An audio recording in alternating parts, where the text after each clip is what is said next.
अस्सलाम वालेकुम भाइयों।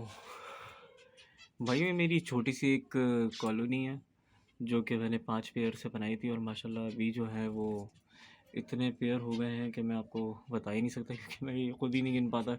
इतने सारे तो इनकी जो ये छोटे से घर होते हैं जिसे हम कुंडलियाँ, मटकियाँ या जो आप नाम देना चाहें, कुछ बॉक्सेस मैंने लगाए हुए हैं।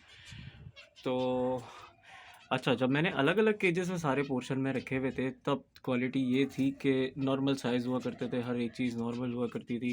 ये घास ले जाने की कोशिश कर रहा है, लेकिन ये इसके हाथ से गिर गई है। लेकिन जैसे ही मैंने कॉलोनी में डाला ना, इनके साइज़ेज़ माशाल्लाह इतने अच्छे निकले कि मैं आपको बता नहीं सकता। इतने अच्छे-अच्छे साइज़ेज़ हो गए इनके, सबसे पहली बात। दूसरी बात ये है कि धूप का लगना बहुत ज़रूरी है, बीमारियों से बचते हैं। मौसम चेंज होता है, उसके लिए कुछ दवाएँ होती हैं। कुछ दवाएँ वो कम ही डालें तो बेहतर है। ग़िज़ा में अगर कुछ मिला के दें, जैसे असली घी हो गया या फिर मछली के जो एक कैप्सूल आते हैं, अभी मुझे नाम याद नहीं है, वो मैं डिस्क्रिप्शन में ऐड कर दूँगा। तो उस तरह की चीज़ें बहुत ज़रूरी होती हैं। बच्चे बाहर निकल जाते हैं, फिर बच्चों को भी हम देखते हैं कुदरती तौर पे, ये कुदरती अमल होता है कि बच्चों को भी ये दाना खुद ही खिलाते हैं, अपने बच्चों की पहचान खुद कराते हैं ये लोग कि कौन-सा किसका बच्चा है। अपने-अपने बच्चों को आके ये लोग खुद दाना खिलाते हैं, उनको मरने नहीं देते। ये अल्लाह ताला की कुदरत है, हम इसमें क्या कर सकते हैं। हैंड फीड पे आज तक मेरा कोई ऐसा बच्चा नहीं गया कि जिसको माँ-बाप उसका नहीं खिला रहे, उसको बचाने के लिए मैं उसको खुद से खाना खिलाऊँ, ऐसा कुछ भी नहीं है। मल्टीविटामिन्स देता हूँ लेकिन वो बहुत ही कम, उससे बेहतर मैं अंडा और डबल रोटी या फिर पापे के साथ बिल्कुल बारीक-बारीक बिल्कुल क्रश करके ना, वो मैं देता हूँ इनको। वो भी अभी सीज़न थोड़ा बदल गया है, तो मैं अभी इनको तकरीबन 2 हफ़्ते से तो मैं बिल्कुल नहीं दे रहा, क्योंकि रात में थोड़ा ठंडा मौसम हो सकता है, दिन में जो है वो पूरा ही गर्म मौसम चल रहा है आजकल ना। तो इससे पहले भी मैंने आपको ब्रीडिंग प्रोग्रेस अपनी पूरी दिखाई थी कि क्या चल रहा है, किसके कितने बच्चे आए हैं, किसने म्यूटेशन निकाले हैं और माशाल्लाह सबके साइज़ बहुत बेहतर है। 2 बच्चे मेरे इस बार मरे हैं, वो बिल्कुल छोटे। तो भाई कभी-कभी ऐसा होता है कि मादी अंडे सेक रही है और उसके बच्चे भी निकल गए हैं, फिर वो अचानक से जब बाहर आ रही होती है, तो उसकी स्किन से चिपक के कोई बच्चा ऐसे ही बाहर आ जाता है और फिर बाहर आता है तो गिर जाता है और मर जाता है गिरते ही। तो ये नुकसान है बस कॉलोनी का, और कोई नुकसान नहीं है, क्योंकि ऐसा जब मैंने अपने पोर्शन वाले केजेस में इस तरह रखा हुआ था, तो वहाँ पे तो मुझे दिख जाता था कि क्योंकि मेरे साथ हुआ है इसलिए मैं ये आपसे बात कर रहा हूँ। वरना अगर मेरे साथ नहीं होता तो भाई हवाओं में बात करने वाली फिर कोई बात ही नहीं है। तो क्योंकि अंडा जब सेकते हैं तो वो स्किन से टच होता है ना इनकी, तो इसी तरह जब बाहर आ जाता है तो फिर ये लॉस हो जाता है। तो बस अब यही है मसला।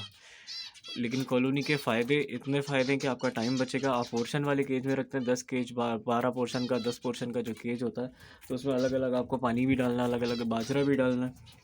कॉलोनी का फ़ायदा ये है कि आप को एक ही जगह सारी चीज़ें रखनी है, बाजरा-वाजरा सब कुछ। अब ये मेरा क्रस्टेड का बच्चा निकले हुए मेरे, माशाल्लाह बहुत हेल्दी, अल्लाह बुरी नज़र से बचाए, और क्रस्टेड है। तो ये सब म्यूटेशन में ही आते हैं, क्योंकि मेरे पास मैंने म्यूटेशन सब कुछ ना एक साथ ही रखा हुआ है। तो इसमें ज़रा मल्टीपल चीज़ें कुछ हमें देखने को मिल जाती हैं, नई-नई चीज़ें। कुछ ऐसे होते हैं कि जिनके कलर बिल्कुल डिफरेंट निकल रहे होते हैं। किसी के कोई ब्लैक चिक है तो फिर उसके पर वाइट आ गए। तो ये सारी चीज़ें आपको कॉलोनी में मिलेंगी। ये सारी चीज़ें आपको पोर्शन वाले केजेस में नहीं मिलेंगी। लड़ते भी हैं, झगड़ते भी हैं, सारी चीज़ें जो है आपको सब कुछ दिखने को मिलेगा।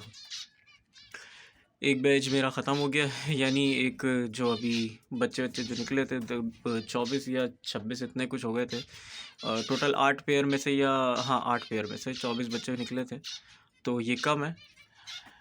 और इंशाल्लाह अब जब निकलेगा तो वो मैं आपको पूरी तरह से प्रोग्रेस दिखाऊंगा। अब स्टार्ट होने ही वाले हैं अब ये, क्योंकि अभी बिल्कुल फारे हुए हैं। नेस्टिंग इन्होंने दोबारा से स्टार्ट कर दी है। ये आप देख रहे होंगे, ये घास भी यहाँ लटकी हुई है, ये कहीं और भी नेस्टिंग शुरू कर रहे हैं इधर उधर। तो बॉक्सेस मैंने दिए हैं, बॉक्सेस भी बढ़ाने हैं, कुछ सफाई भी करनी है। तो ये सारे हम काम करेंगे छुट्टी वाले दिन, और तब तक के लिए आप इजाज़त दें। अभी अगर कोई प्रोग्रेस है तो वो मैं अभी देखता हूँ कि क्या क्या है, तो वो फिर मैं आपको दिखाता हूँ। तो मास्टर केज में हम आ गए हैं और अब देखते हैं कि कुछ नए चीज़ें आई हैं या फिर वही पुराने जो बाकी रह गए वही सब हैं। माशाल्लाह ये इनमें से कोई इनके वालिद मोहतरम क्रस्टेड थे लेकिन उन्होंने सादे बच्चे दिए।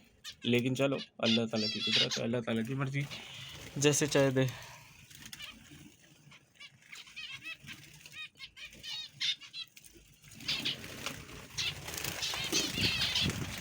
ऐसी कोई नई प्रोग्रेस आई नहीं है अब तक ना, जो है वही पुराने हैं, जो थोड़े बहुत निकलना बाकी रह गए, जो बच्चे हैं।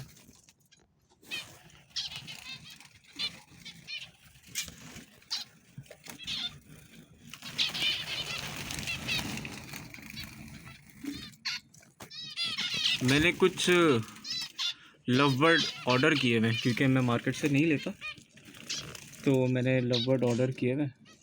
वो जैसे ही आते हैं फिर मैं आपको दिखाता हूँ। कुछ लव बर्ड भी हैं और ऑस्ट्रेलियंस में बजरी हैं। बजरी मीन्स वो होंग्रोमो, वो ऑर्डर किए हैं। और ये हमारी आउल फिंच है, और ये काफ़ी एक्सपेंसिव होती है आउल फिंच, आपने नाम सुना होगा, गूगल कर सकते हैं अगर आपको ना मिले तो। माशाल्लाह ये डबल क्रेस्टेड निकला है और बहुत खूबसूरत है, वाइट कलर का है, और शायद ये वो स्नो वाइट निकल जाए, लेकिन हल्का सा मुझे इस पर मार्क लग रहा है। लेकिन खैर ये कॉलोनी के फ़ायदे हैं भाई, तो मैं आप सबको यही कहूँगा कि आप कॉलोनी में आएँ और इंशाल्लाह आपको फ़ायदा ही होगा। अल्लाह हाफ़िज़।